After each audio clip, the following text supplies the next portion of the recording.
thank you so much for tuning in to MEmoTalks episode 2. Today we are recording on December 12th.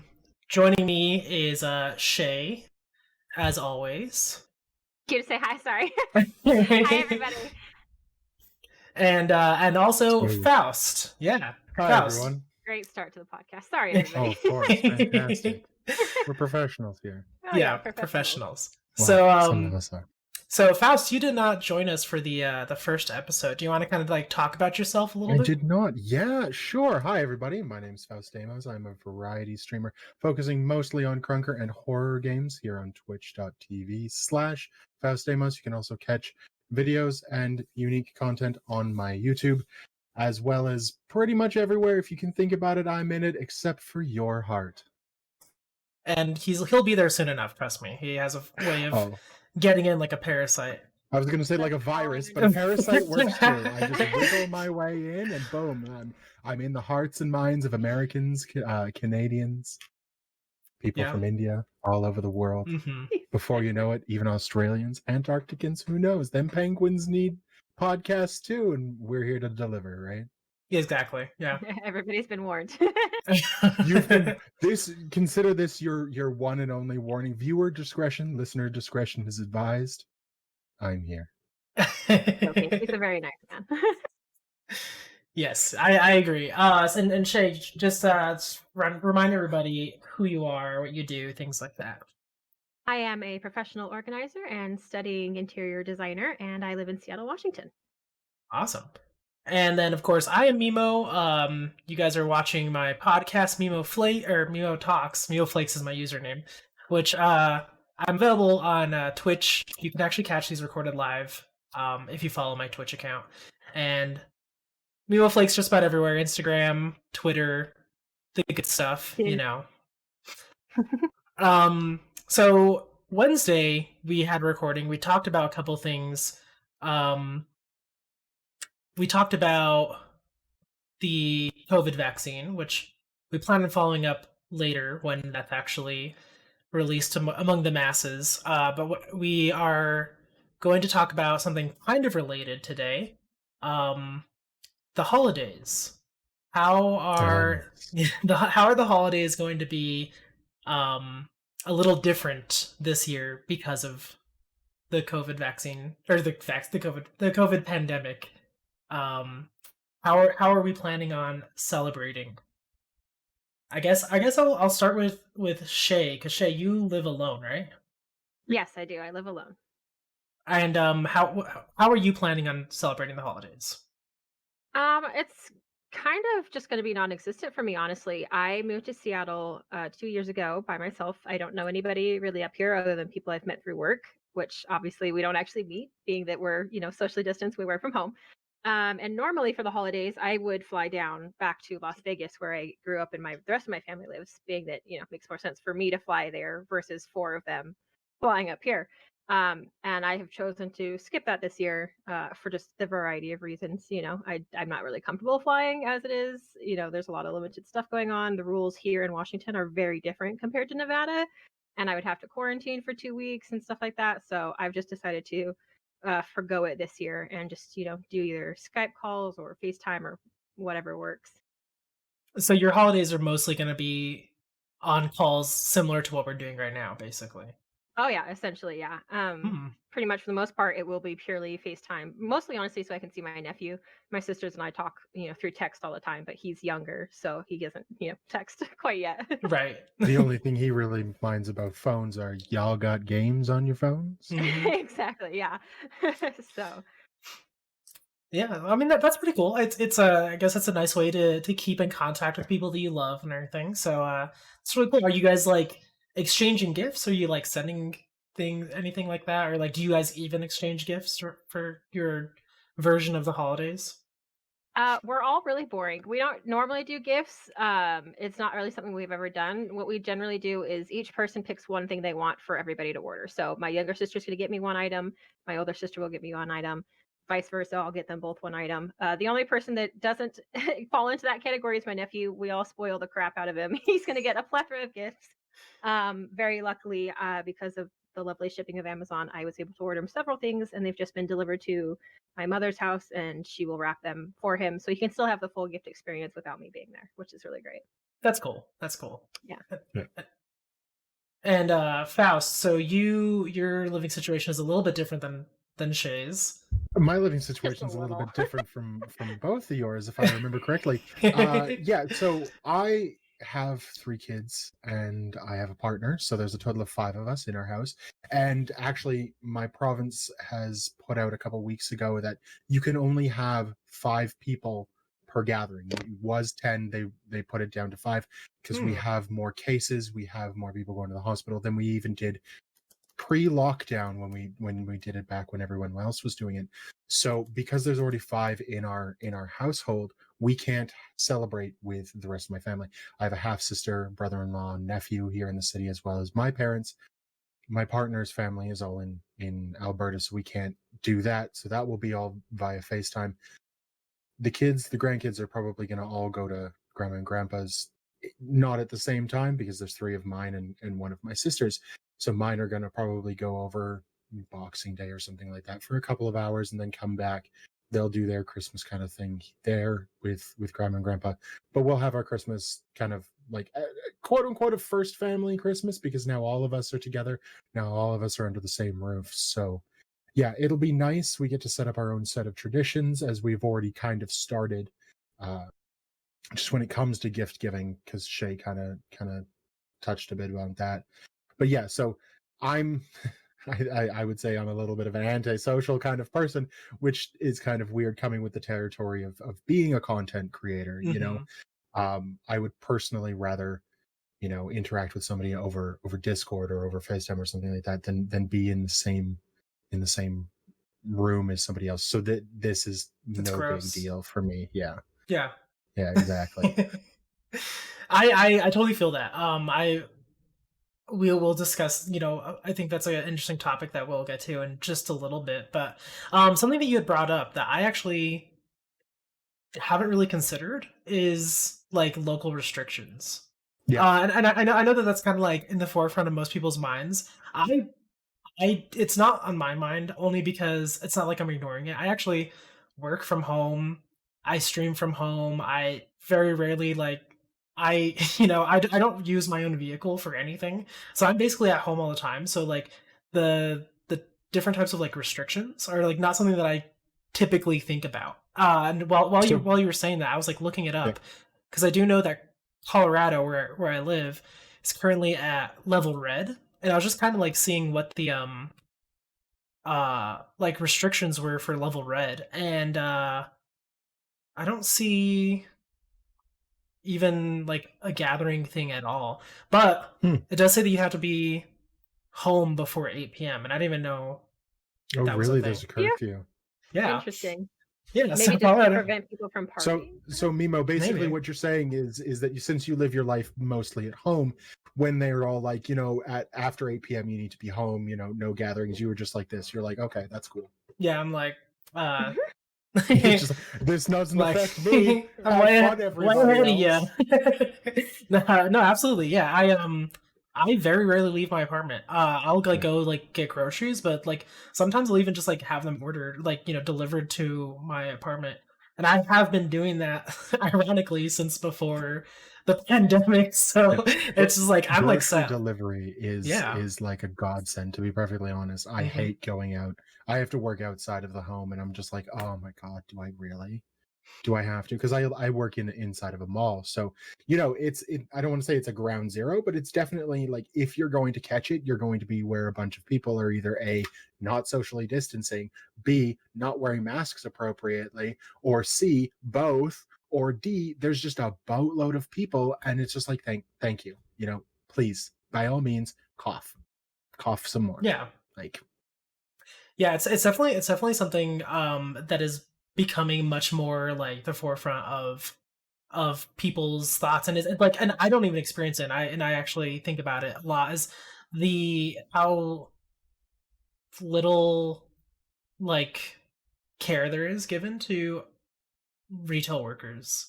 Yeah. When it comes to like spreading bacteria and things like that. And by the general public. Obviously, not everybody's like that, but the few times that I have gone out to like go shopping and so like that, I see people like, I actually have a mask I can show you. Like this does not do anything. Yeah. No. And Well, like also, so I many think something that people. don't. Oh, sorry. Go ahead. No, I was just saying, so many people wear Yeah, masks like that. Like, okay, like that. And well, something else too, especially specifically for retail. I don't go out. I'm like a high risk person, so I stay home. I order my groceries online, and today I had my hair done, and so we had to go get some stuff for it. And even with people social distancing, people are picking up products, smelling the candles, picking up things, touching them, and I'm like, that's just Yeah. one aisle that I was on. And you've got to think Yeah. if you're in some place like a mall, for example, you've got stores and stores and stores of people spreading their germs, touching things, doing whatever, talking, mask or not. You know what I mean? And so I think that people don't really think about that and have the concern for retail workers like there should be, especially in a time where everyone's buying gifts right now because See, of the time of the year. so the thing that I do is I run a cleaning company in a mall, so I can kind of touch on this a little bit. And the thing that always got me and had made me wonder, just like you were saying, everybody's picking up and touching things. You know, masks are mandatory. Why don't we have gloves mandatory, like the nitrile gloves or the other kind of gloves that you can pick things up and you're not touching them, but you're touching them. You're protected and you're good to go. I think I know why though, because and this is something that I kind of like thought to myself when I was working in a retail environment for the 3-month stint during the pandemic. Mhm. I worked in a retail environment. They did offer gloves, and there was actually a couple days where I was wearing gloves, all day. And then it kind of like it kind of occurred to me, mostly because somebody else had pointed out, like, well, how many pairs of gloves did you go through today? And I was like, well, I've just been wearing the one pair. And they're like, well, then what's the point? Because you're still getting the bacteria on your gloves. Mhm. And Getting it around. I think the mentality there is that I'm wearing gloves, I don't need to wash my hands. But you're wearing the same gloves, you're getting the Yeah. same bacteria on your gloves. It's not really doing anything different, except at least for me personally. I mean, it could be different from other people, but at least for me personally, when I'm not wearing gloves, I'm aware that I need to wash my hands or I need to sanitize.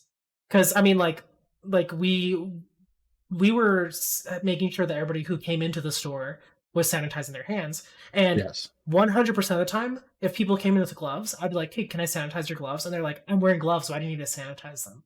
Well, that is true. yeah, But you're still bringing outside bacteria. If Yeah. you touch something else, you still need to sanitize. Yeah, no, 100%. The sanitization should still be there. You just have a little bit more of a protection from your hands to something else. Yeah. Right? Well, not only that, but the thing that a lot of people didn't think about, and like you said to me about how many gloves have you worn? Well, I've worn the same pair all day.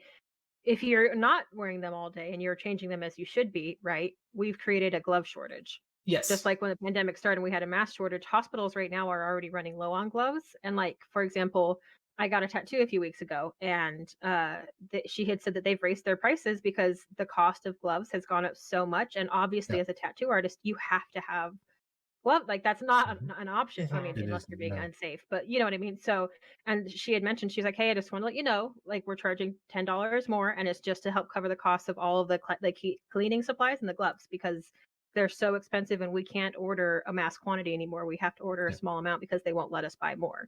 And that's just that business. If you think all the businesses that are doing that and that are giving people gloves, there's just no way you can keep up with that demand. Just like we Yeah. couldn't with the masks back at the beginning of the pandemic.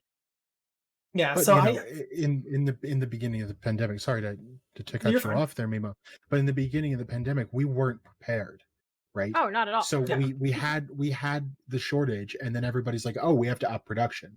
So, and that's what's happening here in Canada because we're having a glove shortage, and now the companies are like, hey, you need to give us a lead time because you can't just order one day and expect it to be shipped the next when we're running double triple shifts when we would only normally run one, and to try to fulfill all these orders to try to make more gloves, but we can't fit the demand at the moment. So give us a little bit of a heads up when you're down to 5 boxes each, order 10 more, so by the time you're down to 1 or 2, they come in and now you have extra. Luckily, that's what I've always been doing, and I've kind of especially like right before the pandemic like really hit, I was like, hey, order like 10 more boxes of all sizes. And my supervisor went, why? I said, just trust me. Just for the love of God, just trust me this one time. He's like, okay, I trust you. Ordered them. Then we got hit like the next week and told, yeah, you can't order gloves for the next month. And we were fine. We were actually able to, we had to sell them to another, like our sister location here in the city, because we had enough. And they were running out, and they are, that sister location is at the airport here. So they need gloves really badly. So we're like, yeah, we have some. When are you guys going to be, getting your more? Okay, so like 1 box, 2 boxes of each size is going to be fine. Then you're good to go. But yeah, no, it was only because, luckily. But yeah, no, they need to run more shifts. They need to produce more. The demand is there. Fill it, especially right now. Yeah. I mean, I totally agree. I do feel like, I mean, again, for me personally, I really feel like I'm more conscious of needing to sanitize my own hands when I'm not wearing gloves. But I can't see people, like people benefiting from wearing gloves. So I guess for me, just the conscious, like my naked hands are touching everything. That just always reminds me I need to sanitize and wash my hands. Like, don't touch my face until I know that my hands are clean. Like, different things like that. So like for me, it's like a warning sign. Like, I need to keep my hands clean when I'm not wearing gloves, and when I am wearing gloves, like for some reason, and I consciously know that it's not the case, but for some reason, something in my like subconscious like just yells at me like, "You're wearing gloves. You're fine. You don't need to do anything." And like, because you are protected, but you're not protecting other people. Exactly. It's like, if everybody else is wearing a mask, why do I need to wear a mask, right? Mm-hmm. Well, because they're protecting you, you protect others. Exactly. And that is 100% the mentality when I'm wearing a mask. But for some reason, I don't know, my brain just works in a weird way where there's just the disconnect when I'm wearing gloves. And I think it's because it actually does disconnect you, because then you can't feel the same things that you would if you were barehanded, right? Like, so let's say you get something sticky on your fingers, immediately, and you're going to go and try and wash it off. If you have a glove on, you're not going to know. So it's the same thing. You just don't notice those things as much. And so you don't feel inclined to have to wash it, or take them off and replace them in the case of gloves. But you know what I mean. Yeah, no, thank you for saying that, because I really felt like this train of thought was making me seem like a bad guy. No, I'm the same way. I'm 100% the same way. If I'm going someplace that's not like someplace I'm going to be a long time, I wear gloves. Like, for example, you both know I picked up a bookcase the other night, and I went to somebody else's house. I still wore gloves going into their home. A, to be respectful, but B, just because I don't know if they've touched this item, if it's sanitary and stuff like that. And so that one was more to protect myself, but I literally loaded it into my car and immediately took them off, and then sanitized my hands just for good measure. But that's a little overkill. But still, like you said, Nemo, I'm the same way. When I get in my car, if I do go pick something up or go to the grocery store, the first thing I do is I have hand sanitizer in my cup holder. And that's the first thing I do before I start the car, before I touch anything else, before I drive away. I sanitize my hands. That way I know immediately that I'm good, and everything else has already been sanitized because I've only used clean hands to touch everything. But you also said that you're a higher risk, so you would consciously make more effort than, say, myself, who is a less of a high risk, because I'm less of a high risk, right? Do you though? Do you take less steps like that? Because I know a lot of people who aren't high risk who do take those steps, and I also know a lot of people who are high risk and don't take those steps. I think it isn't necessarily, I don't think it goes necessarily based on if you're a high risk or not, but I think it goes on people's mentality towards it and how serious they think it is. I know a lot of people, not necessarily personally, but like people I've heard from friends or family where they didn't take it seriously and then they got COVID. And then they're like, okay, actually I take it. So I think a lot of it is more mentality and not so much your risk level. I think the problem is that a lot of people have this like impression like, oh, it's not gonna happen to me. It's not gonna happen to me. But it's and I think that really puts a damper on what people should be doing, because it very, very could happen to you. Like for example, I think I discussed this in the first episode. Very, very, very briefly. But like, I very rarely leave my apartment. I work here. I stream here. I do everything here. I did have a COVID scare where I was basically having to, self quarantine for 2 weeks because, somebody else had an exposure who lives with me. So it's like, it's it could just be anything. Like that, like even me, somebody who like has done, as far as I am concerned, as much as I possibly can to avoid avoid exposure and everything, still getting exposed. And I think it really does put things in perspective. But I really do think that stuff kind of happens because people have this impression that they are immune to it, or like it's to it. yeah, it's like things like this happen to other people, not to me. And so like you kind of like let your guard down, and that's really what I think is causing the majority of the COVID spikes that we see. Like once, absolutely. yeah. I also think it's worth noting, like you had said about how we wear the masks to protect other people, not necessarily just ourselves. I think a lot of people don't think about that in terms of like washing your hands and being careful with what you contact. It's not just about keeping yourself safe. You don't know if you're spreading it to other people or if they've been around people. I had a friend who wanted to come over and bring her nephew with, or her grandson, and I told her absolutely not. And she was like, "Why not?" And I was like, "I know you've been quarantining. He has not. And I know he's been with, your sister, his aunt, this person, that person. I don't know who he's been around, and I don't know what they've been doing. So I don't want him around me." And it's not meant to be an insult, but you don't just do this for yourself. You're doing it so you're not spreading it to other people. Exactly. Think of how many people, I can guarantee you, we all know somebody who's had it and probably spread it to a family member. I have a friend who got it. His roommate got it. You know what I mean? It's not that they didn't take the proper steps. That's how it is. It's an invisible thing. You can't guarantee you're not going to get it and pass it on to somebody else, even if you yourself don't get it. Well, it's now no longer the 6 degrees of separation, right? It's the 6 degrees of infection. One person gets it, and then it just cascades down the line. That's why, these stupid parties that go on, there's like 40, 50, 60 people. One person's like, well, yeah, I should probably be quarantining, but all my friends are here, so I'm going to be here. And then everybody gets it.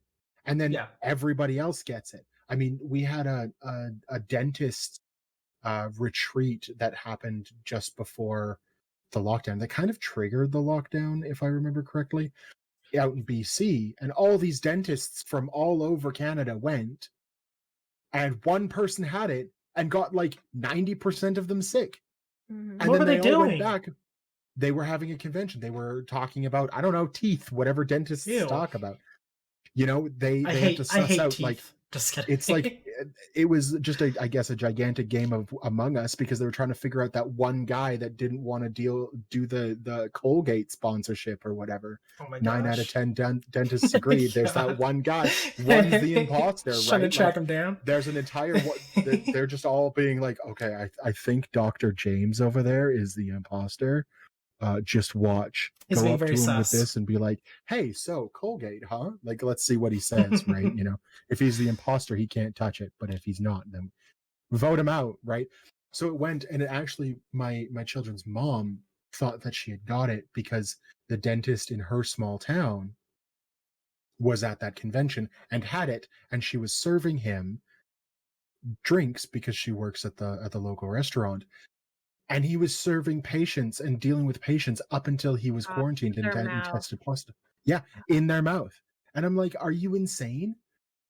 And she's like, yeah, so I've got to quarantine. I've got to like do this for 2 weeks, and I don't know what's going on. Ended up, like, because of the shutdown and everything like that, it kind of just like cascaded. But I'm like, the stupidity at this, like, I knew about this dentist retreat and everything that happened.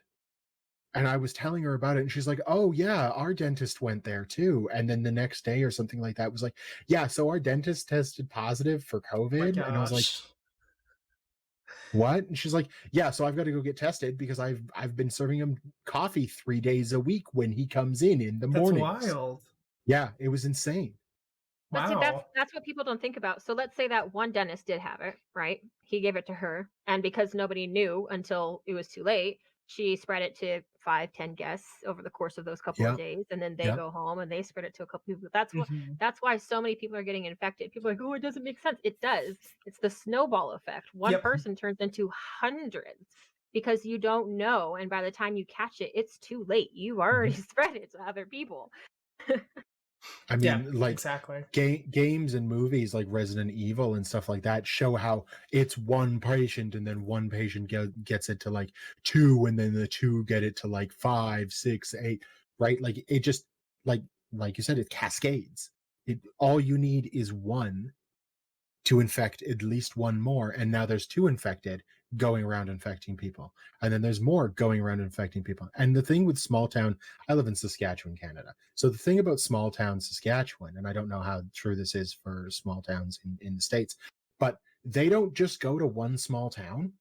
If they have coffee on Mondays, Wednesdays, and Fridays in Tuktoyaktuk, then they go to the other small town that's not that far away in the other direction to meet with their other friends on Tuesdays and Thursdays, Saturdays and Sundays they're somewhere else. So that's 3 different small towns that they're going to because they want to spread their business around. But not only are they spreading their business around, they're spreading the virus around.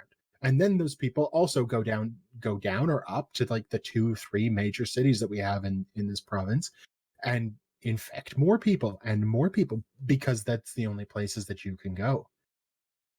So yeah, no, it's ridiculous, and this is how we had so many cases so quickly. And then once the scare of, and I hate using that word, but it was the pandemic scare, it was the COVID scare, right? Everybody was terrified for the first 6-ish months, and then afterwards they're like, no, it's fine. See, but I wish people were still scared because people were being a lot more cautious back then. True. And things I feel like would be a lot better. People are like, oh, well, now they're working on a vaccine and this and that. And it's like, okay, but at least I don't know the statistics for Canada, Faust, so apologize for that. But we have over 200,000 people dead in America. That's a reason to be scared. Yeah, I'll look it up right now. And then actually, I do kind of want to circle back to something that you had meant that I had been meaning to ask for a while.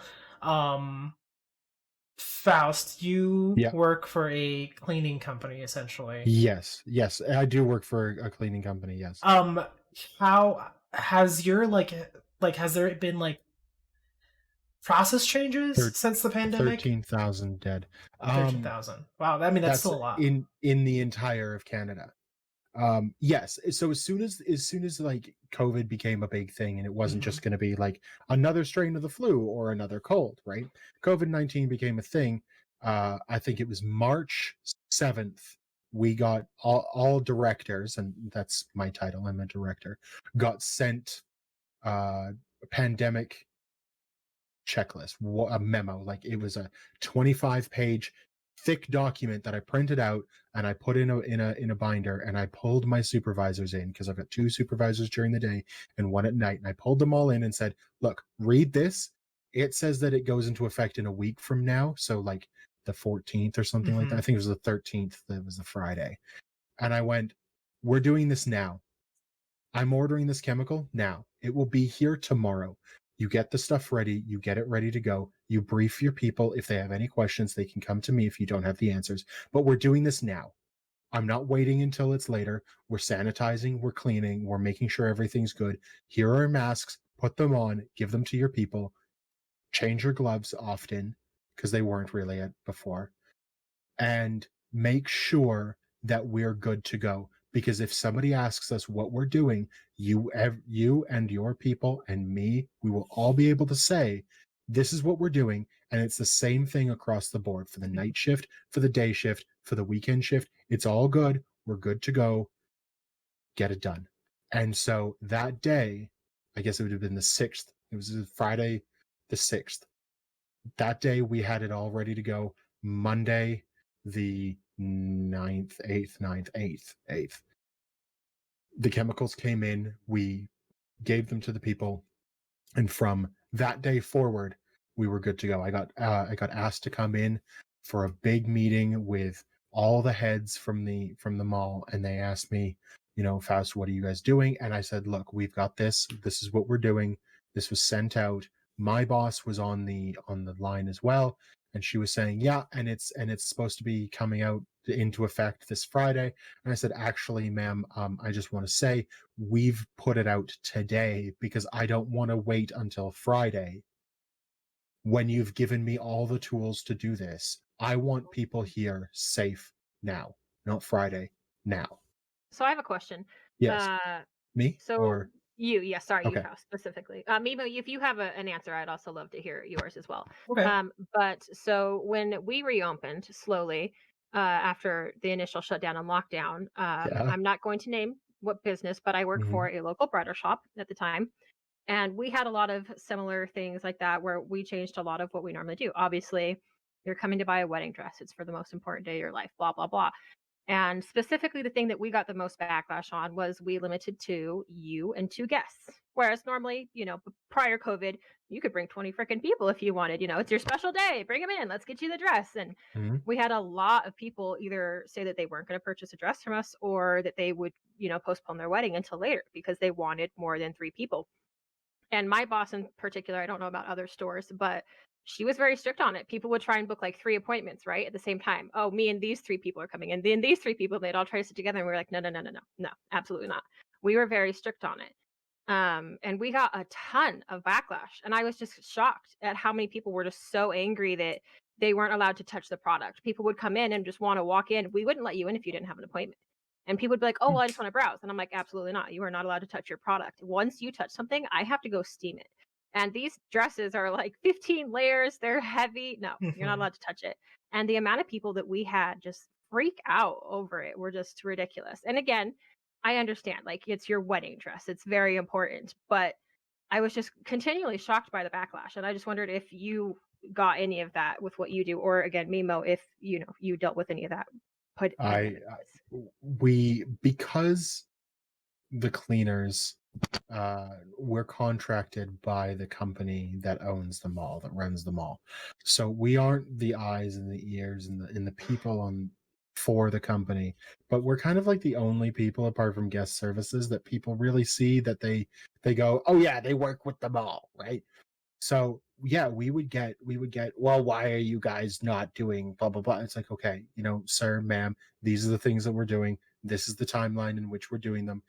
This is what was mandated by our like head office. They said that like every hour you need to go and make sure XYZ is done, and we're doing it every 45 minutes because that's how long it takes to do a trip around the mall to do it. So we're doing it as fast as we possibly can. You know, we would hear about it not being uh because like reduced hours, why isn't not open at 7 in the morning? I want to go do my mall walking because we have mall walkers and whatnot. Well, you can't walk the mall anymore. We open up at 11 o'clock. Be happy that it's 11 o'clock that we're opening up, and we're actually opening up, because for 6 weeks, I think it was, we were closed. The entire place, well, most of the place was shut down because except for one company, and it's a national chain company. It's one of those like as seen on TV companies. Okay. They bought a boatload of hand sanitizer, masks, and gloves so that they could get themselves named an essential business, so that they could keep their people open, so they could try to sell more as seen on TV things. And they're like a liter. I don't know what that is for you guys. Half a gallon or something like that. 5 cups. I don't know. Nobody does conversions in America. I'm sorry. I don't know conversions in Canada. Apparently, I'm supposed to know these things. Because like we're America's top hat, you're Canada's pants. I don't know. Does that 1 make liter is what 4.25 cups. 4.25 cups of So a fourth of a hand gallon, sanitizer. essentially. Okay. 1/4 of a gallon of hand sanitizer was $49.99 Canadian, so $50, which is like 35 or so American sounds right. American. Yeah. Back to USD. And if I were to order it on $39. Amazon, okay, so $40 American. Yeah. If I were to order it on Amazon, it was like 20 at the start, and then it went up to 25, Mm-hmm. and then it went up to 35. And everybody's going, oh my God, what do we do? And I went, well, sucks to be you guys. I'm just going to like skim a little off the top of the stuff that we have, because the stuff I have is like industrial grade sanitizer. Yeah. And industrial grade sanitizer, I can sanitize everything, and it kills every single bacteria, virus, whatever you want to call it, within 5 seconds of it coming in contact with this stuff. You don't think that that's what I have in my house? I mean, I don't. Oh, Yeah, the audio only listeners are gonna love that. we got accosted. There was for those just listening in on whatever your favorite podcasting app is. Hello, and I did that break, that little audible pause was me doing a nice little winky face. Thank you. So I do kind of want to circle back around to what set us off on this tangent. The holidays. I'm glad you were keeping track. Christmas, Hanukkah, things like that. So yes, right. Yes. So I don't really have plans so far for the holidays, and I think it is because of everything that's going on. I am probably going to do some sort of like Zoom call with my family or something like that. Well, I think we actually use Duo, Google Duo, because it's on my phone and it's just easy to use. Yeah. But I'm probably just going to do some sort of call and then like order gifts through Amazon or some other like just delivery place directly over there. And I think honestly that is my mentality because one of my family members had some lung related illnesses recently, and despite the fact that I have, basically been quarantining in home for months, I still think it would be a little bit not good to go and like add additional exposure on top of that person who's potentially still recovering from like lung related illnesses. So I am probably going to just stay home, continue doing what I've been doing, probably work, because that's really all that I ever do these days. But yeah. And I do also want to kind of segue holidays. This is going to be my really horrible segue, by the way. A lot of people are probably going to be getting video games for the holidays, and I want to follow up on the Cyberpunk discussion. Phenomenal segue, I want to say. It was very professional, I felt. You gave us the gift of a beautiful segue into Cyberpunk 2077.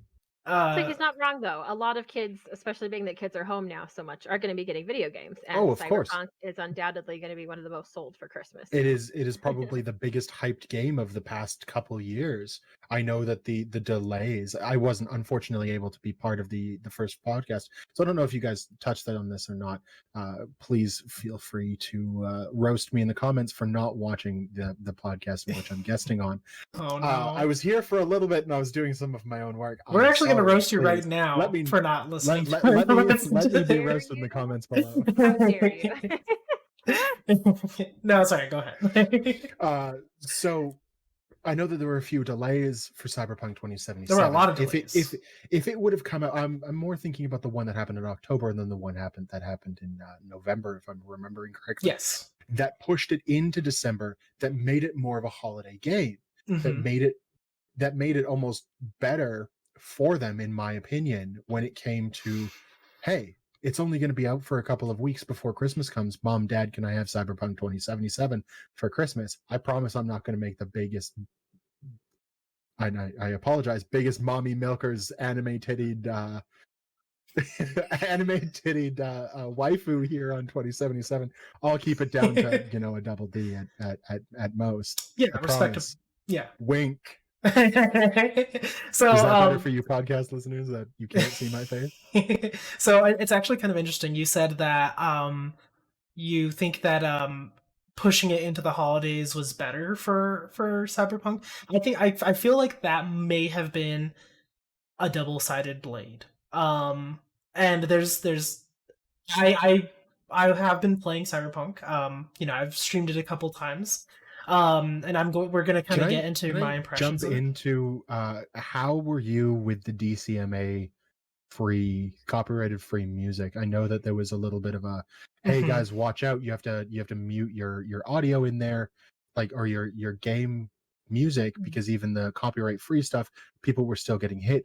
Did you notice that you were fine when you went back and took a look at your videos? So yeah, just to kind of clarify some more context on that. Basically, they're in the settings of Cyberpunk 2077, the video game, you can turn off copyrighted music, and they found after release that there was copyrighted music that was not being muted by that setting.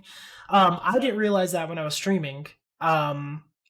And I turned off the copyrighted music, but there's still apparently copyrighted music in the game. So I was a little bit worried that I was going to get stricken with a DMCA As of right Chicken. now, actually just before the podcast, and I can check again, but I don't think that there's any updates. I actually did not get any strikes. And I think it's because from what I've been reading about that, there is a specific segment in the game that I did not see.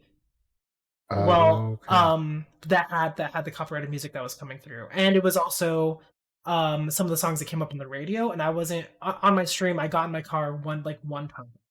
And I think that the song that just so happened to be playing wasn't a copyrighted song, and it was actually a brain dance sequence, which I guess is like also the sequence that was giving people seizures, and I didn't see that. Yeah. There's a couple brain dance. I think it's the first two that you have to worry about for the DCMA. They did fix it. There was a patch. There was a patch yesterday that fixed the seizure issue.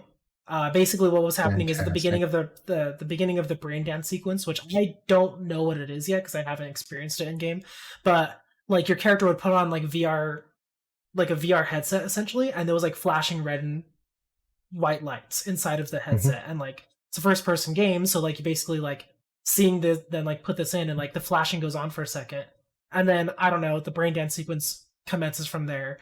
That flashing was triggering seizures. They patched that out, and they fixed all of the copyrighted music is muted when you put on the copyright, mute copyrighted music. So both of those things have been fixed. I have not been stricken with a DMCA thing yet. I'm still like, because it takes a couple days. Like I'm still like checking back every so often to make sure that I didn't get flagged. But I don't think that I really heard any music while I was playing, to be totally honest. That's good. So far I'm safe, but I have seen a lot of people already be struck with those warnings on Twitch and other streaming platforms like YouTube. YouTube catches them a lot quicker. So that was a bit of an issue. I know I got a copyright notice when I was playing Fallout 4. I think it was Fallout. Yeah, it was Fallout 4, and one of the songs that had come up on the radio, because you listen to the radio from your Pip-Boy, and I was just happening to, I needed to download a different VOD, and it was like, yeah, there's 6 minutes of muted audio because of this one song. I'm like, oh, I was singing along to that song. I love that song. Why would Fallout? Because it completely, you don't think about these things. You think that they got the license to be able to put this in their game the entire time, but obviously these big AAA developers don't. Well, no. The problem is that the developers do get the licenses to put in their game. You, as somebody who's streaming it and somebody who's making content around that game, don't have the license. So the developers, to them, you're making money off of their song. If you were profiting off of it, even though this company does, you don't, is what it is. Okay. Yeah. Okay. So that's a little bit more of a clarification for the DCMA. And we'll go back into your thoughts of Cyberpunk 2077. But apparently there is a senator, I think it is, who's trying to make jail time if you break DCMA.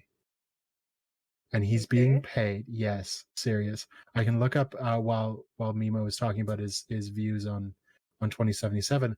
But yeah, no, it turns out he's also been paid, I think, upwards of $35,000 by Big Music, which is not a thing that I'd ever thought I'd say. There's big business, there's big pharma, there's big bad. Right now, there's Big Music. What is going to be next? Big Shiny Tunes. I'd love for them to come back, to be perfectly honest. Yeah, I miss those dance music CDs that you just put in and have like a 60-minute dance-a-thon, or just like vibe out with your friends at the age of like 13. Big Shiny Tunes and much music, and much video dance bullshit, whatever it was called, were my jam. I think I still have a couple of those CDs. Anyways, I'll go look at that while you talk about your thoughts on Cyberpunk, which is another awesome segue. It seems like with the introduction of Big Music, we are getting much closer to that Cyberpunk future. So one of the things that I did want to bring up is about Cyberpunk. I just want to talk about the things that I really love about it. I am a really big fan of like the Cyberpunk like aesthetic. I guess. And I think the reason that I like it so much is because it kind of feels like our current reality just kind of like blown out of proportion. Like the advertisements in Cyberpunk are like way overly sexualized, and I don't think it's a very big secret that at least in America we have very sexual advertisements all over the place, and I just kind of feel like in Cyberpunk, in like the Cyberpunk like genre, things like that are just like kind of like blown out of proportion. So it really does, like, for me at least, playing the game, the world kind of feels a little bit familiar because it really does feel like our, the themes that we live in every single day just kind of like cranked up to 11. And I really like that, really appreciate that. And I liked the gameplay. I felt that it was really smooth. I was a little bit worried because I know, as controversial as it is to say, I didn't really like the gameplay of The Witcher 3. It was a wonderful game. I just felt like the gameplay was very clunky, and I was worried that was going to translate into Cyberpunk, and it doesn't feel like it. It kind of feels like a completely different game. So yeah, there's definitely things. Wait, Cyberpunk 2077 isn't The Witcher 4? What? They had so much more time to work on this game, and they polished things that they learned. Yeah, a developer learning and growing. Hey, Ubisoft, if you ever listen to this, do you want to like not do your Assassin's Creed like whoever does Call of Duty and just rinse and repeat and just slap a different cover art? I mean, it's getting to be the perfectly honest that it's literally just a reskin, and you're just like, oh, look at that! Wow. I'm not surprised. Assassin's Creed Syndicate is the one that comes to my mind. I was watching a very popular Twitch streamer, who his first name is Dan. He was running along a rooftop in London, England, and all of a sudden, all the way through the map, and it's just like you'd think the QA would figure that out. Anyways, that's what I wanted to say.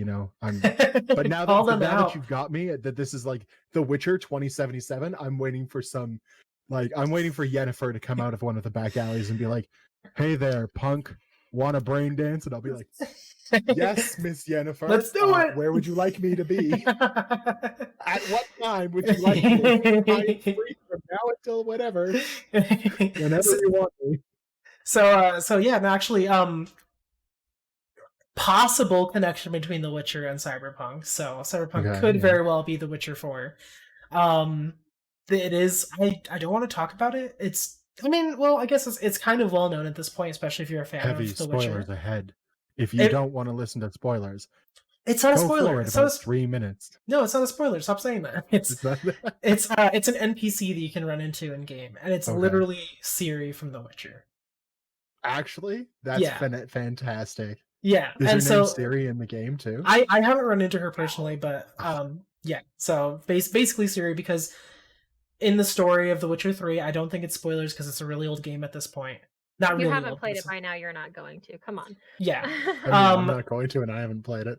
So Ciri is running from the Wild Hunt in The Witcher 3. When you find her, I actually didn't play this far in the game, but apparently she like talks about she was in a trance and she saw a place where buildings reached the sky and there was lights everywhere and all kinds of crazy looking people and all this stuff.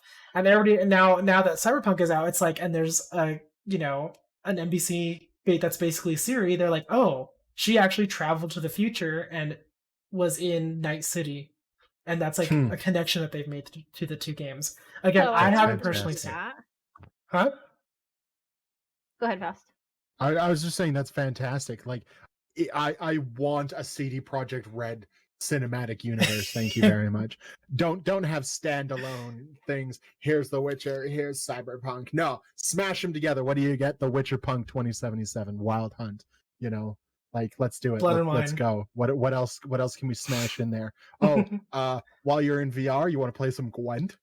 You want to play some Gwent online? Like, just log in and you can get your decks from Gwent right into 2077 like that. I'll be surprised if there's not a card game that in Cyberpunk that is basically Gwent in Cyberpunk. It's just Cyber Gwent. Cyber Gwent 2077. It's the newest expansion pack. Like, oh shoot, I haven't bought the new DLC. It's my archers versus your, heavy machine gunner. Well, looks like I'm gonna lose again, right? Yep. But so kind of going back to Cyberpunk, there's a lot of bugs that people have been bringing up, and yes, I mean it's a AAA game in 2020. Yeah. Okay. So No way. I do want to just say really quick, from what I've seen, I feel like people are blowing the game breakingness of these bugs a little out of proportion. I'm playing it on PC though, so I could be not experiencing the same bugs as other people. And I have a pretty decent PC setup, so I can run it pretty well. Except for when I'm streaming, I have to turn down just about everything almost to potato, just so I can stream it for some reason. But we're not there yet. We're at carrot. Yeah, we're at carrots. Yeah. At least with the like gross skin at least shaved off, so it's still kind of nice. It's peeled, all right. It's peeled carrot, exactly. So I haven't experienced any like super game breaky bugs or anything like that. I think the most prevalent thing, and I kind of commented on it when I was streaming, NPCs that are kind of like in the distance that are like sitting on a bench. As you walk up to them, they kind of like flip back and forth between standing and sitting really fast. But I haven't seen I've seen screenshots of people like, wow, this is like next gen, blah blah, and everything, and it's like really pixelated, textureless stuff. And like, there's even I'm pretty sure when I was tagging earlier today, when I was tagging Cyberpunk 2077 in a tweet where I was like, I'd rather be playing Cyberpunk than working right now. As I was typing in Cyberpunk, like one of the top trending ones was like Cyberpunk bugs, and it was like it's trending higher than Cyberpunk 2077 at this point. Like that's weird. Yeah, so it's like I agree that the game is pretty buggy. I was expecting that. But kind of going back to the point where I was saying that delaying Cyberpunk to December was kind of a double-edged blade. I think it probably is going to help sales because everybody's going to be getting it for the holidays. However, I feel like every single time they were delaying it, there was the expectation that they were delaying it because they were making the game better, not because they were fixing things. And so I get the feeling that people were waiting for so long that they thought that it was going to come out in like this immaculate, perfect state. And I mean, in this day and age, it's kind of ridiculous to assume that, it's from such major games. People need to realize just because it's a major developer, that doesn't mean that it's not the same process of building the game. Mm-hmm. It just means they have a bigger budget and more people to do it. There's still going to be bugs, and you can only beta test so much with the same players. Yeah, like you said, there's parts of the story that you haven't done or that you didn't encounter. How are you going to get bugs out of that if you're not encountering it? And especially when you have so many people playing it, people intentionally try to break things. Faust. Yes. So what would you like which example would you like to bring up? So you end up finding things that you weren't anticipating being there or didn't know were an issue previously. I'm sorry. I'm listening to you, Shay, but I think that Faust ran into the bug that that is like sending me. Like, it is so funny. Did you run into the one that I think you ran into? So I ran into two, actually three. I ran into three. One was tweeted out by somebody I follow, which was saying people are giving this the Cyberpunk 2077 a 10 out of 10. I personally give it a 9 3/4, and the car was driving through a pole, like a dirty, great big like underpass for the overpass. Mm-hmm. And so like that was kind of sending me. I saw it just before, like while I was looking up the DCMA stuff, which is no big deal. Just a guy's trying to make DCMA now, punishable by 2 years in prison or something like that. The other two that I saw was a person jumped on their motorcycle and then promptly blew up and flew somewhere else. Nice. The other one that I saw was a person jumped in their car and started running into other cars, but driving underneath the cars and launching the cars upwards. So that's what I was laughing about. I'm just like, okay, this is something I'd do. You didn't run into the one that I personally think is hilarious. I have nudity turned off in the game because I'm streaming it, But there is a glitch where if you decide to use the masculine genitalia, that your character's genitalia will just like clip through the pants and just be out all the time. I thought that was the one that you ran into, so I was like, we need to talk about this. So just want to point out that a lot of the bugs, or at least the ones that Faust was specifically just mentioning, are like movement bugs based on like driving and whatnot. That's hard to program. I'm not a programmer at all. I far from it. I'm probably the least technical person here, but that stuff is hard, and it's coding, and it's not just as simple as like, oh yeah, well just delete this. Like, no, it's a lot of work to do in a game with that much visual stuff going on and all the objects and all the collision. It's not easy to do all that stuff. And then the thing is that especially in making video games like that, like you said, it's not as easy as just deleting a line of code or adding a line of code, because like especially with game that's just like that heavy with materials, you could add a code and it could break something completely separate inside. Yeah, you could end up breaking more than you fixed and things like that. And I think that's probably what they're running into, considering there's so much going on every single moment in that game. And I do also want to point out this, as far as I know, this is the first time that they've had vehicles like cars in their games. Like they don't have a point of reference.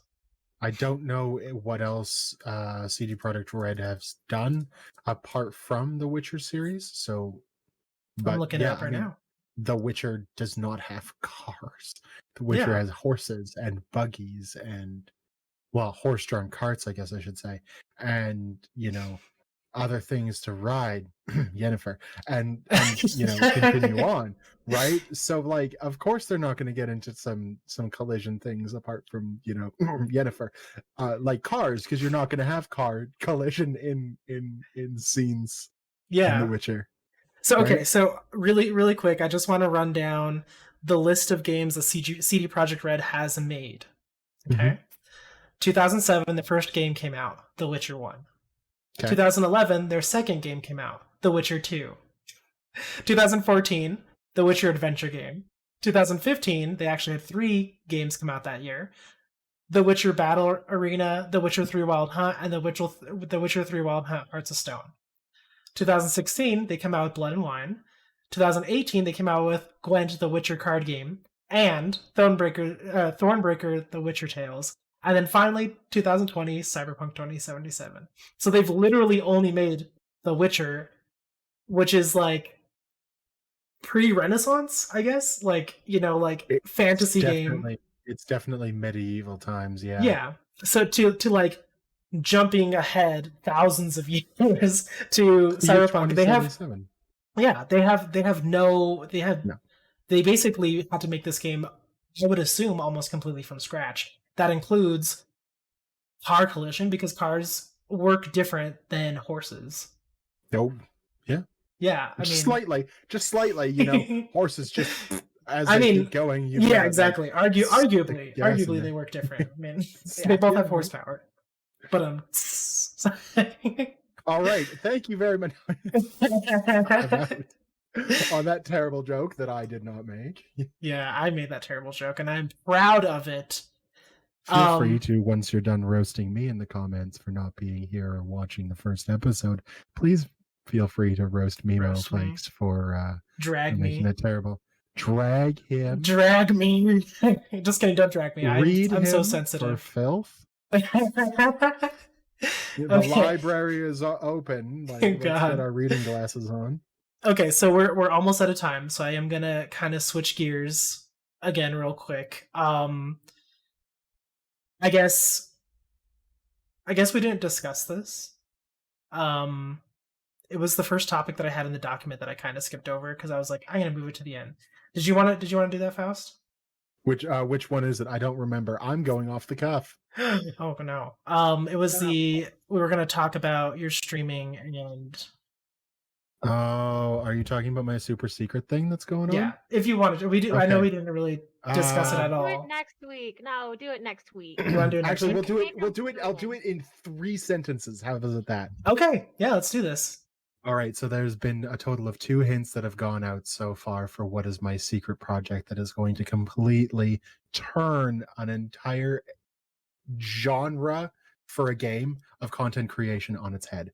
If everybody goes straight, I'm going diagonally. If you want more information, you must bring up my numbers on Twitch, YouTube, or Twitter.